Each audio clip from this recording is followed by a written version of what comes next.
Seguiremos agora com os nossos 3 convidados, Irie, Kátia e Dona Heloísa, por gentileza.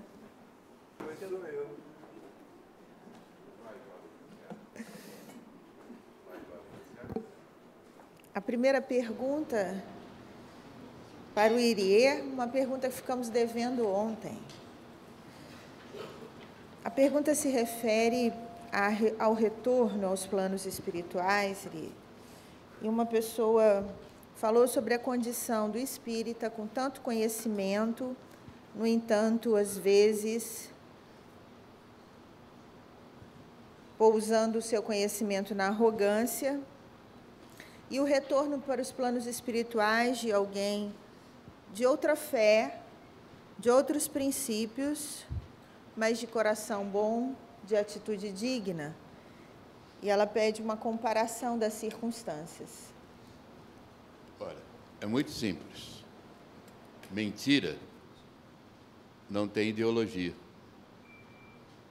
Não adianta dizer, eu sou espírita, kardecista, frequento, eu vou falar da nossa casa porque é a nossa casa. Frequento a Casa do Caminho, trabalhei 30 anos e tal, eu sou assim. Não é o que eu digo, não é o que eu creio, não é o que eu divulgo, é o que eu faço. A fé é a maneira que nos conduz à vida.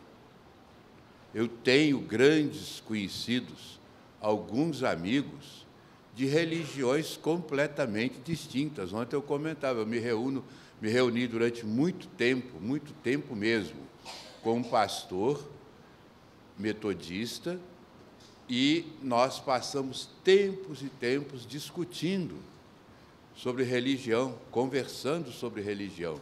E a dignidade daquele homem interior, espiritual, é uma credencial de um espírito de um nível raro de se ver.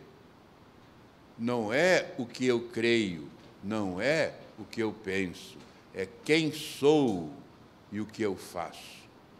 Tem uma história, em um dos livros do Chico, de um papa, lá vou eu, de um papa, me parece que Pio IX, me parece, salvo engano, ele desencarnou. E ninguém de fé mais exposta do que um homem do clero. Desencarnou naquela pompa e circunstância de um enterro de um papa, e quando ele chega no plano espiritual, ele se vê só. Tem uma outra comunicação, uma lição em um dos livros de André Luiz, onde ele, passando por um determinado corredor, ele vê uma caverna bem profunda, com a porta lacrada, e de lá saem murmúrios, gemidos, etc, etc, etc. E ele pergunta ao mentor, quem são estes? Aí ele fala, são os homens que muito prejudicaram a humanidade. E ele de cá pensou, são os generais, os guerreiros, os conquistadores, e pergunta, ele falou, não, são aqueles que conheciam a boa nova e não a divulgaram. Quer dizer, o que destina o nosso futuro é o que nós fazemos daquilo que aprendemos. Conhece o verdadeiro cristão pelo esforço que ele faz para melhorar-se a si mesmo, independente da religião. A religião facilita a melhoria, na medida em que ela te desapega das tradições do planeta, que ela te lança ao mais alto numa visão de eternidade. Mas não é ela que determina se você é espírito de luz ou se você é o espírito sem luz. É o que você faz. Obrigada, Irie. Kátia. Prezada Kátia, na sua experiência, como o Espiritismo a ajuda a ajudar o paciente que, com uma doença oncológica, recusa-se ao tratamento? Bom, em primeiro lugar, eu sempre que vejo um paciente, eu procuro analisar a estrutura de vida dele, porque é muito importante você conhecer a pessoa. Muitas vezes a pessoa se nega ao tratamento por desconhecer o tratamento, as possibilidades do tratamento. Ontem, conversando com uma pessoa aqui, e ela me perguntou se as pessoas não estão morrendo mais de câncer pelo tratamento, pelos efeitos deletérios da quimioterapia, do que pelo próprio câncer. Vejam, minha gente, todos os tratamentos, a medicina material, a medicina ocidental, todas as medicinas, porque existem outras formas de medicina do mundo, eles são medicamentos que Deus manda para a humanidade. Então, é benéfico. A medicina tem se esforçado muito para a cura do câncer, mas o câncer é uma doença multifatorial. Tem vários fatores que concorrem. O que nós precisamos? Primeiro, nós precisamos explicar para o paciente o tratamento que ele vai passar. É um momento doloroso, porque a quimioterapia, principalmente a quimioterapia, ela mata as células malignas, mas mata também as células benignas. Mas, olha, dentro da minha profissão, dentro desses anos de acompanhamento, eu já vi casos belíssimos. Eu tenho uma paciente que teve câncer de mama, e ela é um exemplo, e eu conto o exemplo dela para as outras pacientes, porque ela dizia assim, espontaneamente, doutora, quando vem aquela medicação vermelhinha, que a medicação vermelhinha é a adramicina, é a pior que tem, porque ela pode até provocar infarto do miocárdio. Ela diz assim, eu penso que é Nossa Senhora que está mandando aquele remédio para limpar meu corpo. E eu imagino que aquela luz vai entrando na minha veia. Olha, essa moça muito recente, a semana passada encontrei com ela. É uma pessoa simples, humilde, e me deu esta grande lição para passar para os outros pacientes. Então, a forma como nós explicamos ao paciente como é o tratamento, o que ele vai passar no tratamento, e que é temporário, ele aceita. Refere sobre também a contribuição do espiritismo para você. Muito bem. Durante o início da minha profissão, quando eu comecei no espiritismo, eu queria espalhar essa verdade para todo mundo. Então, às vezes, uma ocasião, eu tive uma paciente que dizia assim, doutora, eu já tenho minha religião, eu sou evangélica, eu vim atrás da técnica. E eu digo, desculpe, não é? Mas, hoje, durante todos esses anos, o que é que eu aprendo? Você pode, como nos diz André Luiz, naquela linda mensagem, não se irrite, sorria, que às vezes a gente coloca no carro. O que é que os espíritos dizem? O mais importante é a mensagem. Não precisa dizer que vem dos espíritos.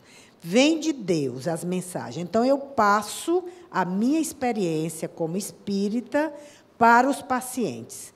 Eu tive um caso de um médico que teve câncer de laringe, que eu o acompanhei, e, no final da vida dele, já no estado terminal, eu me aventurei a falar sobre o mundo espiritual para eles, não é? Como ia passar? Me arrependi, porque as verdades, elas são conta-gotas. A gente vai devagarzinho falando. Devagarzinho vai dando algumas gotinhas de verdade. Para cada pessoa, necessita um pouco. Mas a mensagem, ela necessita ser passada sob pena de incorrermos nesse erro, de escondermos a verdade para as pessoas. É extremamente importante. É muito delicado esse processo, mas, à medida que nós vamos observando o paciente, ele vai pedindo e nós vamos dando. Porque não esqueçam que nós estamos amparados pela espiritualidade e, às vezes, aquela pessoa ali tem entidades do lado dela que começam a soprar e prepará-las antes da gente. Então, é muito importante prestar atenção no momento certo de falar a verdade, de esclarecer. E eu sou médica espírita. Eu utilizo todos os conhecimentos que o espiritismo me ofereceu na minha prática clínica, seja na cirurgia, a começar pela prece. Eu não começo nenhuma atividade sem orar. sempre. Desde o meu consultório, quando eu chego, agradeço a Deus, o ambiente físico, a equipe espiritual que me assiste, os pacientes que estão lá fora, toda a região, eu ilumino a região na minha mente, o ambiente, e meu consultório, minha clínica, é na frente da Secretaria de Segurança. Isso é o lugar mais vigiado de Teresina, não é? Que é na frente da Secretaria. Então, eu abençoo a todos aqueles soldados, aquele pessoal. Eu já estou nesse endereço atualmente há 3 anos, nunca teve nada. Nós não temos vigia. Nós temos um grupo de prece na minha sala que já funciona há 13 anos. Eu digo que é a espiritualidade que vigia a minha clínica. Então, isso é a incorporação dos ensinamentos na prática diária. Muito bem. Dona Heloísa, uma pergunta diz assim: Dona Heloísa, é possível preparar-se para morrer? É claro, está funcionando. Herculano escreveu um livro, Preparação para a Morte. Richard Simonetti tem outro, Quem tem medo da morte? Existem vários livros, inclusive estes citados hoje pela Kátia são fantásticos. A Crise da Morte, do Bozano, e qual foi o outro? Foi Libertação. E tem Obreiros da Vida Eterna, os 2 de André Luiz.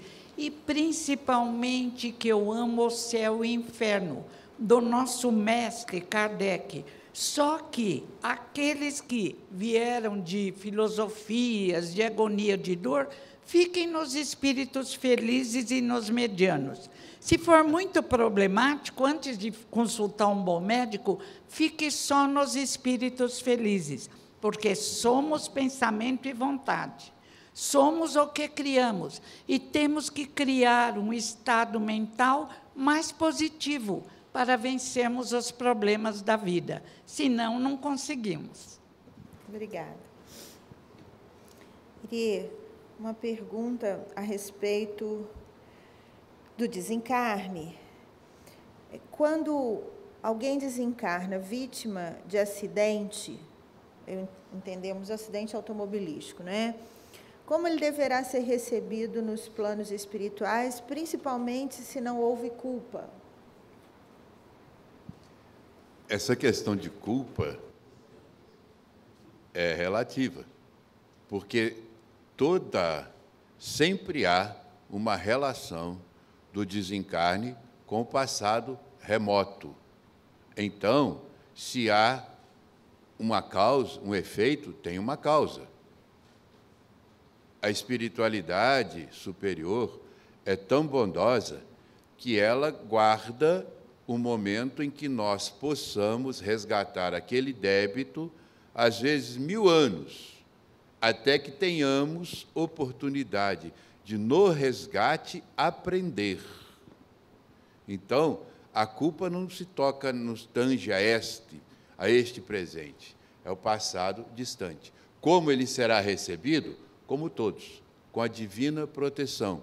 Proteção dos amigos, proteção de um grupo espírita, um grupo de médiuns, proteção de alguém, nunca sozinho, nunca abandonado. Se houve um acidente, uma razão há no passado daquele espírito. O imediatismo é para nós, que olhamos tudo muito rápido. Kardec tem uma imagem fantástica. Ele fala que a visão espiritual é como uma pessoa que vai subindo uma montanha. Ele está lá embaixo, no pé da montanha, ele vê poucos metros da estrada. Ele sobe até o meio, ele vê os lados da estrada. Ele sobe até o topo, ele vê ao longe, os 2 extremos da estrada e é capaz de observar que 2 carros estão vindo em direções opostas e vão colidir. Quer dizer, é uma questão de visão. O repente é para nós, mas a recepção é sempre amorosa, é sempre protetora. Eu vou contar uma coisa aqui entre nós. Não pode sair daqui.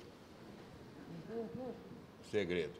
Nós estávamos numa reunião de estudos, que é feita toda terça-feira nesta casa para os trabalhadores, e naquele tempo, minha mãe, em alguns momentos, permitia e orientava algumas manifestações, algumas incorporações, com a guisa de estudo e relato do comunicante do espírito. E, de repente, repentinamente mesmo, incorporou pela voz, era um jovem. Ele disse assim: ué, onde eu estou? O que está acontecendo? Que lugar é esse? Tudo quieto. Ele dizia, tudo quieto. Que gente é essa? Todo mundo sentadinho. Aí ele olhou para baixo e falou: opa, que isso? Essas pernas não são minhas, não. Eu não uso saia. Eu estava num rachão, disse ele. Eu estava num rachão, quer dizer, uma corrida, um pega de carro. Ouvi o grito, uma luz forte e o barulho, e cheguei aqui. Quer dizer, ele acabara de desencarnar. Foi trazido pela equipe de socorro que acompanhava aquele rachão, porque o desencarne dele estava dentro da lei do livre-arbítrio previsto para aquele momento, e ele foi rapidamente trazido aqui. Aqui o espírito foi acalmado, a equipe espiritual o acolheu e ele foi socorrido. É assim que são recebidos. Mas, se me permite um ponto, só para eu me lembrei de uma história, uma frase do Chico Xavier, que ele disse à minha mãe uma vez, a respeito ainda da resposta da pergunta anterior, eu fiquei devendo. Ele disse para a mãe assim: Isabel, eu estou muito preocupado. A mãe falou: com o que, Chico? Porque os espíritas estão desencarnando e não estão dando comunicação. Eles não estão trabalhando. O que está acontecendo com eles? Só para reafirmar que o fato de ser espírita não torna ninguém anjo nem mentor. Viu? Dona Heloísa, não, desculpe, primeiro para a Kátia, vamos seguir a ordem. Kátia, uma pergunta a respeito de um paciente com epilepsia. É um assunto diferente do nosso tema, mas que acho bastante instrutiva. A epilepsia, e aí a pessoa descreve que tipo de epilepsia, grande mal do lobo temporal esquerdo, é sempre um sinal de obsessão? Não, não é sempre um sinal de obsessão.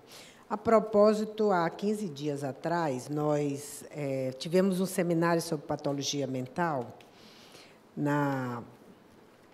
lá em Teresina. E eu tive que me debruçar sobre o estudo e toquei um pouquinho sobre a epilepsia.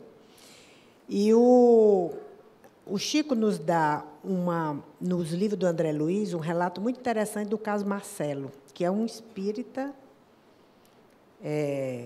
que depois a Sueli Calda, ela Schubert, né? Ela é daqui? Daqui, né? Ela relata quem é a pessoa, né? Mas o fato é que ele descreve a descrição de um epiléptico, e muitas vezes a epilepsia ela está relacionada ao mau uso da inteligência em vidas passadas. As entidades elas prendem, por conta daquele vínculo, aquela mente em sofrimento por ter danificado as suas redes nervosas e acaba tendo descargas desordenadas no lobo temporal. A epilepsia, como pequeno mal, ela é mais leve, e a epilepsia do grande mal, ela é muito mais potente, né? O fato é o seguinte: a gente não pode, eu não gosto de taxar que é obsessão. Por quê? Porque as pessoas passam a vincular aquela pessoa a um espírito caído, a um espírito de extremo sofrimento e estigmatizar. Então, a gente não deve colocar como que aquela pessoa está sofrendo obsessão. É um irmão que utilizou, provavelmente, mal, como todos nós, porque todos estamos na mesma situação, só que a misericórdia de Deus coloca aqueles focos elétricos em desarmonia para que o amor reconstitua a vida familiar. A encarnação já é um tratamento. Vamos tirar esse foco da obsessão para não aumentar mais ainda o sofrimento de quem tem o problema. Nós ainda temos muitas perguntas, no entanto, nós temos um tempo exíguo e nós temos alguns convidados que retornam para o Rio de Janeiro daqui a pouco. Então, nós vamos fazer a última pergunta para a dona Heloísa, e os nossos irmãos que ainda deixaram suas perguntas vão poder conversar um tempinho logo depois da finalização com os palestrantes. Temos algumas perguntas assim, técnicas que foram enviadas, mas, infelizmente, precisamos encerrar, porque temos a palestra de finalização do simpósio com a dona Heloísa.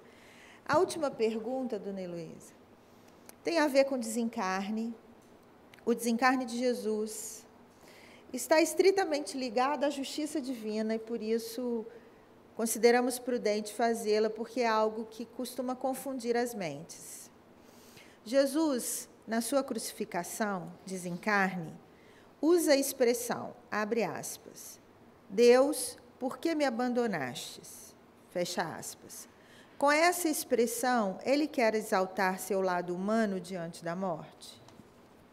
Primeiro, nós precisaríamos saber, e do lado de lá, assim que eu puder, que permitir, eu quero ver o filme da vida de Jesus, porque, através dos séculos, o que brilha intensamente são os seus ensinamentos morais. Essa passagem que Jesus diz, por que me abandonaste, talvez fosse um desejo de se igualar mais à nossa necessidade. Ele, o grande espírito, o maior que veio à Terra, o modelo de homem ideal, não tinha imperfeição alguma. Eu, pessoalmente, não creio que, por um segundo, ele pensou, Deus, por que me abandonaste? Porque nós sabemos que Deus nunca nos abandona. Deus não é um ser humano. O capítulo da providência divina em A Gênese diz isso, e usa esse exemplo fantástico do Irie. Deus é como uma luz que está acima de todos nós, ilumina, e estamos mergulhados no pensamento de Deus, como diz André Luiz, no fluido universal, na energia universal. Então, não há possibilidade de Jesus, que é muito maior do que todos nós, por um segundo falar, Deus, por que me abandonaste? É mais provável que alguém tenha introduzido essa frase na história. Quem conta um conto, aumenta um ponto. E até confirmação, eu fico com a minha teoria. Jesus nunca duvidou da presença de Deus. Jesus disse mais de 80 vezes, eu sou filho de Deus. Deus é bom, bom é meu Pai. Mas dizia também, sois Deus e sois luzes. Podeis fazer o que eu faço e muito mais. E assim como nós, que somos espíritas, não podemos duvidar da bondade, da presença de Deus, Jesus não é alguém que iria duvidar. Então, eu fico, a teoria minha. Jesus nunca duvidou do auxílio de Deus. Ele viu o futuro, sabia que a morte seria um momento, ele quis sentir as dores, por exemplo, não foi um teatrólogo, não foi um farsante, ele quis sentir a dor física para nos deixar o exemplo da força do Espírito, porque naquele momento de profunda dor, ele se lembra da sua mãe Maria e pede a João que tome conta de Maria, e se lembra das nossas necessidades e pede a Deus que não coloque aquele erro sobre nós. Perdoai-os, Pai. E deve ter pensado, são crianças, meus irmãos, continua a nos amparar até hoje. Tem um Salmo 23 que eu amo. O Senhor Deus é meu pastor, nada me faltará. Ainda que eu ande pelo vale escuro da sombra da morte, Deus está comigo. Jesus conhecia todos os salmos, toda a sabedoria, ultrapassava tudo.